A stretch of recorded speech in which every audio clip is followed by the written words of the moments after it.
Very good morning and welcome to Stopping Medical Tourism. I am Joseph Kadri. Well, today we shall be looking at an important thing. Of course, it's one of those things, let me just use that word, that most time lead to paralysis, and it's the spine. And so today we'll be looking at spine injury and treatment for it. And of course, it's going to be done through the eyes of a consultant orthopedic surgeon with Asoko General Hospital. And of course, he is the medical advisor to Alliance Hospital. This is the point most time that I usually pause to say, hey, Alliance Hospital, thanks for giving us of course, human resource to enlighten Nigerians, tell them what they need to know about their health, and of course, in a way, improve their health status. And today, treatment for spine is our focus. Doctor, very good morning to you. You're welcome. Thank you. Good morning, viewers, and happy Salah to our Muslim brothers and sisters. All right, Doc, spine, its function and the role it plays in the body. Okay, thank you. The spine is a number of small bones that are interlocked in a very delicate manner that starts from the base of the skull to the tail, which is the coccyx. There are different regions of the spine. We have the cervical spine, which is the neck. We have the thoracic spine. That's the part that articulates with the ribs. Then we have the lumbar spine, which is around the waist. And then the sacral spine, which is the tailbone, around the area where we sit. And they form a column, and it's S-shaped in adults. And there are two mobile parts of the spine, the neck, which is the cervical, and the waist, or the lumbar. And those are very important also in terms of the genesis of injury. The cervical spine supports the nerves that comes to the hands, while the lumbar spine supports the nerves that goes to the legs. But by and large, the overarching importance of the spinal column is to cage the spinal cord. Yes, the spinal cord runs along a hole on the axis of the spine, and it gives it protection because the spinal cord is very soft, it's gelatinous, and it carries all the nerve fibers from the brain, and it branches off at different points until it gets to the extremities. So if anything happens to the spine beyond the normal resilience, it can also affect the spinal cord, and that's a calamity. If anything happens to the spine, like what?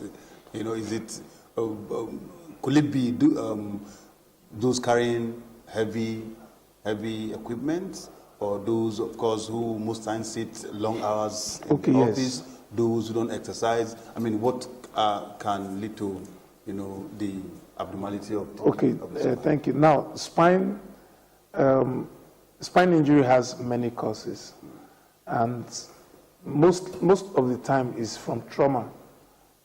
Yes, it could be a direct trauma or indirect trauma. Yes, and it's of different severity too. There are spine injuries that does not cause any nerve problem, and then there are spine injuries that compromises the nerves, and especially the spinal cord, which is the major trunk of nerve in the body. Things like fall from a height. We've seen patients that fell from mango trees, especially during rainy season, when the body of the tree is slippery, and in search for fruits from top of the tree, they miss their grip and they fall, and they can fall landing on their legs, and the pressure is transmitted to the spine, and then they have a burst fracture of one of the spinal bones. That also can or may not lead, it may or may not lead to paralysis, depending on whether the force is transmitted to the spinal cord. So fall into a well, falls generally can lead to spinal injury. And in elderly people, especially in postmenopausal women who have osteoporosis. Osteoporosis means softness of the bone as a result of lack of calcium deposit in the bone, so reduction. So that's just simple fall at home can cause spinal fracture. Yes. Then also some other high velocity injuring agents like missiles, gunshot wounds. We've seen a lot of forcemen, police officers in battle with criminals who sustain gunshot wounds to their spine, and also people who got involved in riots and policemen are shooting. They aim at the bullet touches the spine, and that most of the time is a penetrating spine injury, and it usually breaks the spinal cord, and that leads to paralysis. There are cases whereby somebody steps and the person comes down. The next thing, the spine is injured. That's what I've talked about. It's part of the fall.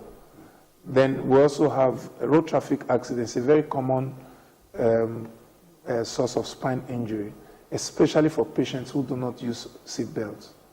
Many times, when an accident takes place, the car might somersault.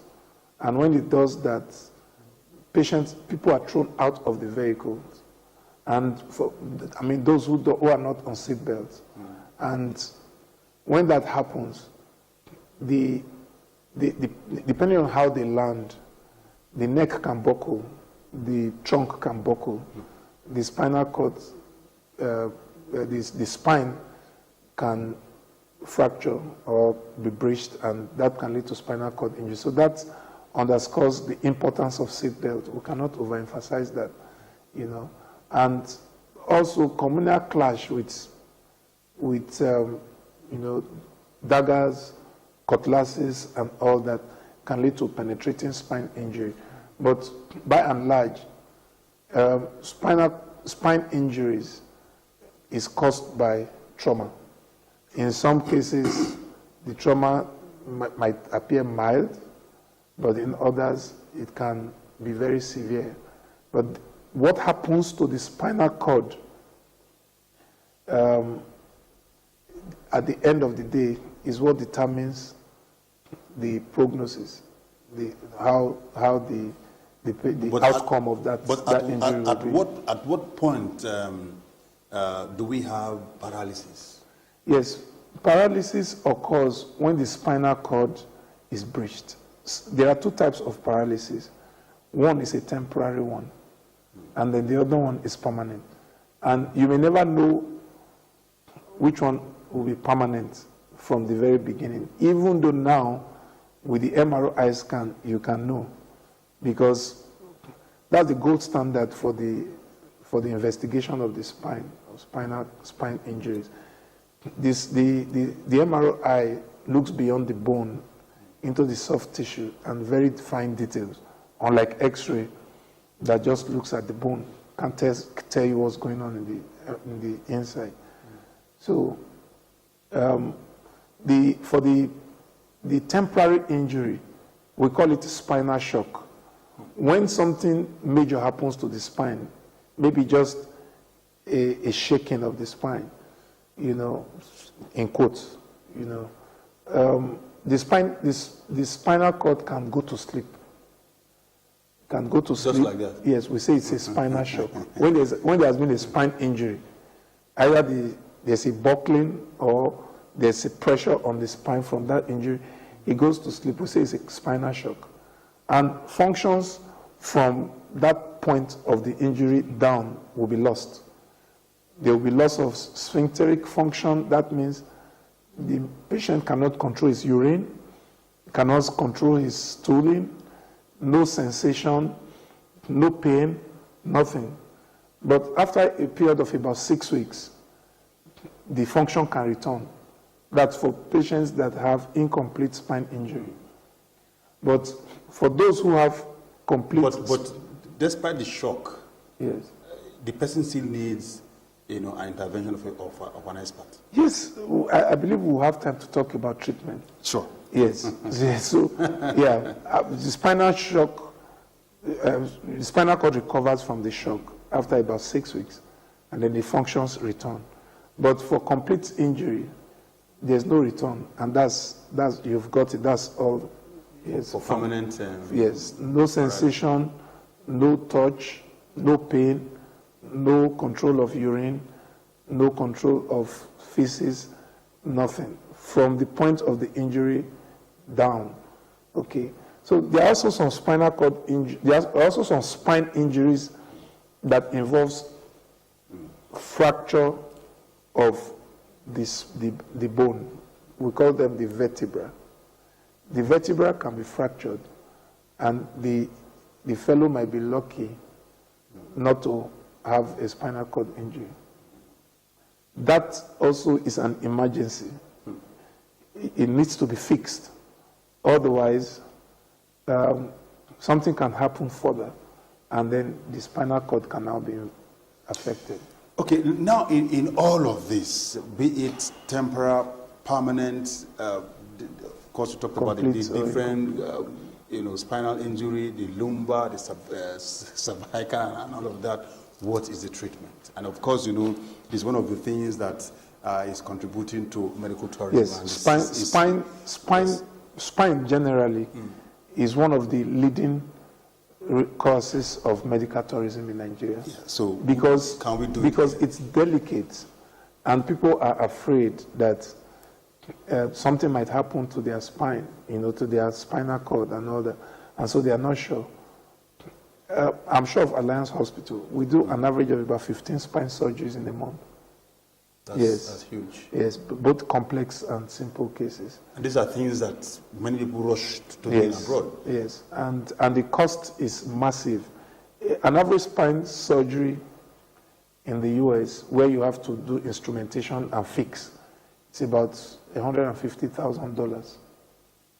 It's a very expensive procedure. In Naira? In Naira, most times less than 4 million Naira would do you a good spine surgery. In Nigeria. And in abroad is more than that. Yes, in the US, you are talking about $150,000. There are some that are as much. My uncle did a spine surgery in the US, and his total bill came to about $350,000. Yes. So he had to go a second time, and he went into the intensive care unit. And that is one of the disadvantages of having it done abroad because of the checkups. So talking about the treatment for spine injury, it starts from the point of the injury. Because we have seen cases in which innocent bystanders, people who are trying to help, they complicate the matters. Like there has been an accident and they are trying to extricate the victim from the vehicle, and then they pull him like a piece of object, and then when they want to transport to the hospital, they squeeze them into a vehicle. More injury. That can convert a partial spine injury to a complete spine injury, and so it's good for people to know how to assist accident victims generally, and then also spine injured patients. For the cervical spine, that's the worst. If the spinal cord is broken lower down, all you're going to have is probably weakness or loss of function of the lower limbs. But if it affects the neck, that's usually more of a catastrophe, because the hands and the legs are paralyzed, and that person is confined to the bed for life. So, and spinal cord. This part is what many would not want to hear when you say somebody's confined yes, for life. That's why we have to. Paralyzed. That's why we need to prevent it as much as possible by using seat belts, by avoiding overspeeding, and by being careful after an accident has happened. We need to quickly support the neck. Don't just carry the person with the neck dangling. Okay. Sorry. So you need to support the neck. You need to resuscitate. We need to do resuscitation at the scene of the accident where we can. Support the neck. 4 people should carry a suspected spine injured patient. If someone is complaining, my neck, let's say is conscious and is complaining of his neck or his back, then we must suspect a spine injury. And what do? 4 people will carry that person, 1 on the legs, 1 on the waist, the other one around the trunk, and then 1 carrying the neck, and carry the person to a flat surface. You can lay the person on the ground before the vehicle comes. When the vehicle comes, if we have an ambulance come to the scene, fine. We use a spine board. There's a board that is called a spine board. Though it's not very common here, but abroad it's very common. It's a flat board, hard. It doesn't give. You put the patient on the spine board and move him to a hospital. But in the absence of a spine board or a stretcher, we can put the patient on a van, the trunk of a van, lying flat on his side. So we take the patient gently to the hospital. And then at the hospital, the doctor takes over from there. A patient that is unconscious from head injury must be suspected to have a spine injury as well. And so extra care should be taken. In the hospital, we always put a neck collar first to protect the spine until we're able to rule out spine injury.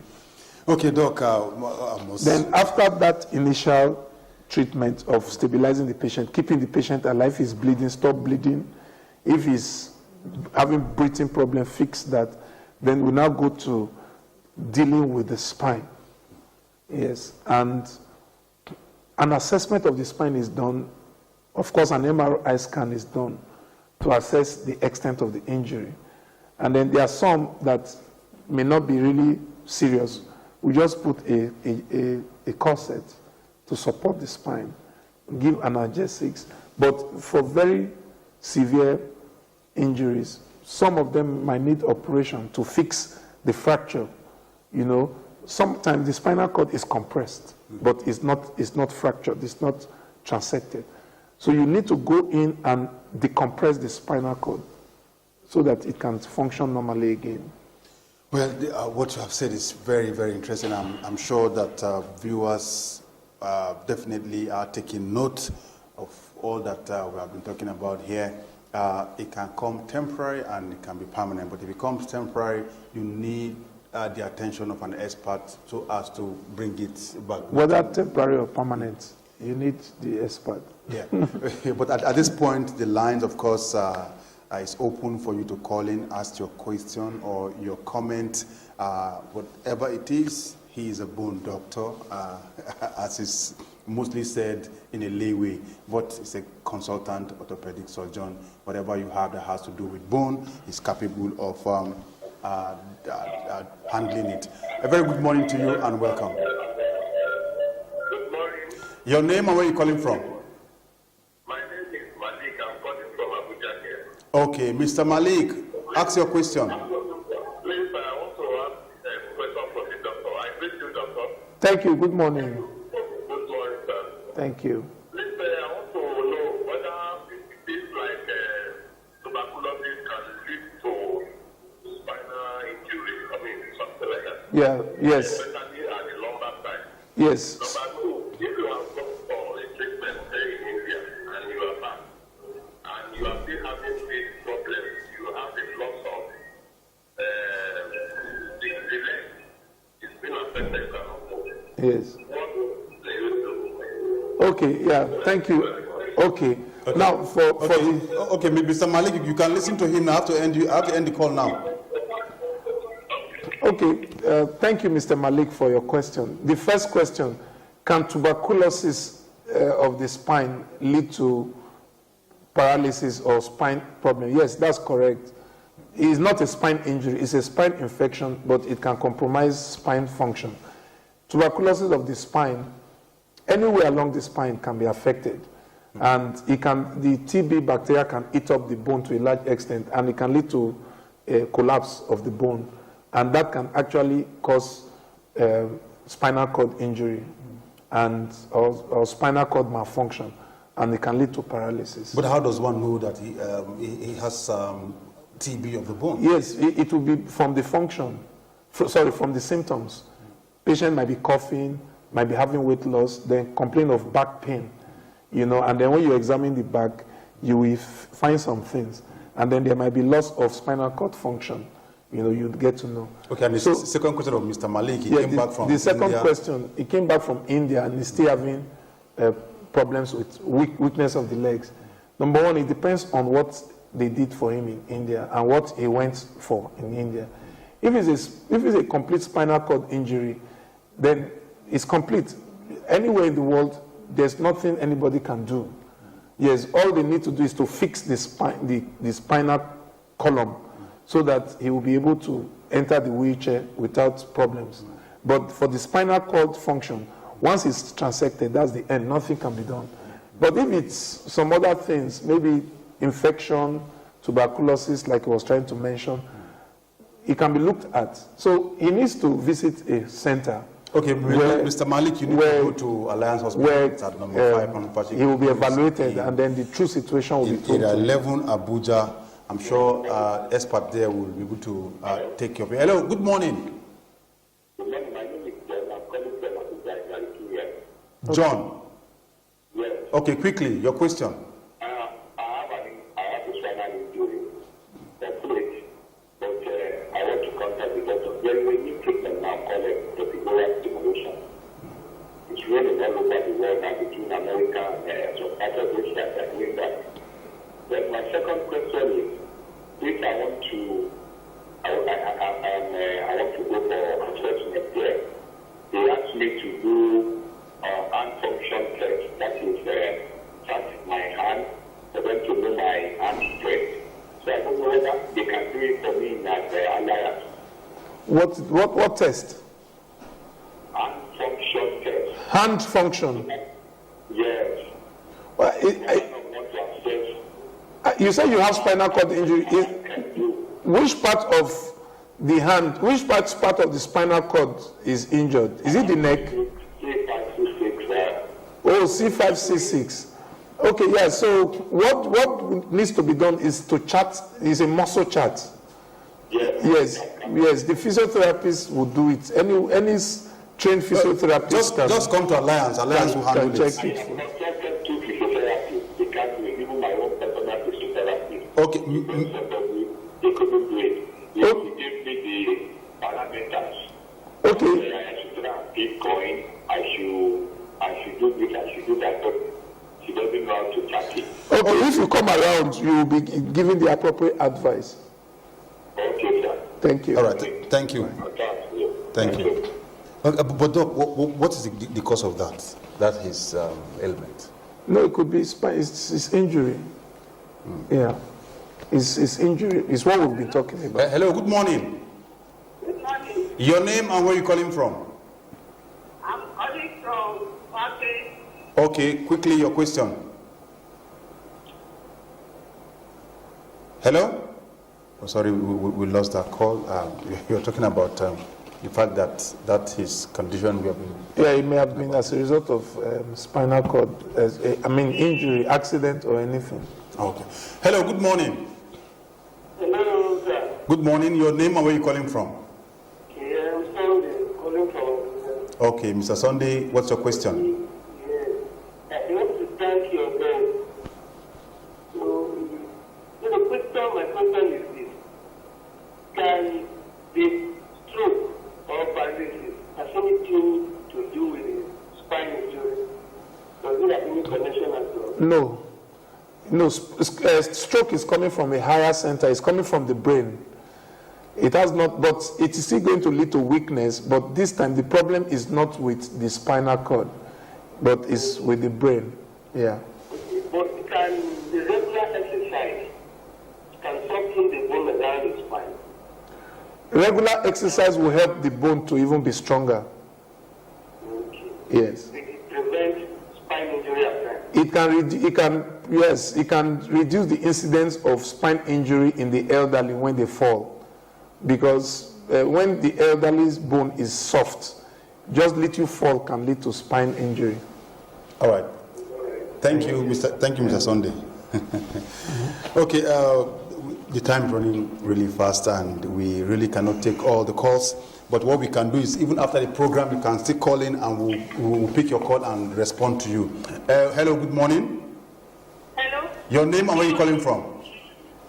My name is Sharon and I'm calling from Asokoro. Oh, okay, quickly, Sharon, your question. Please, how do you detect any spinal injury in children when they fall? Oh, very, very important question. Thank you.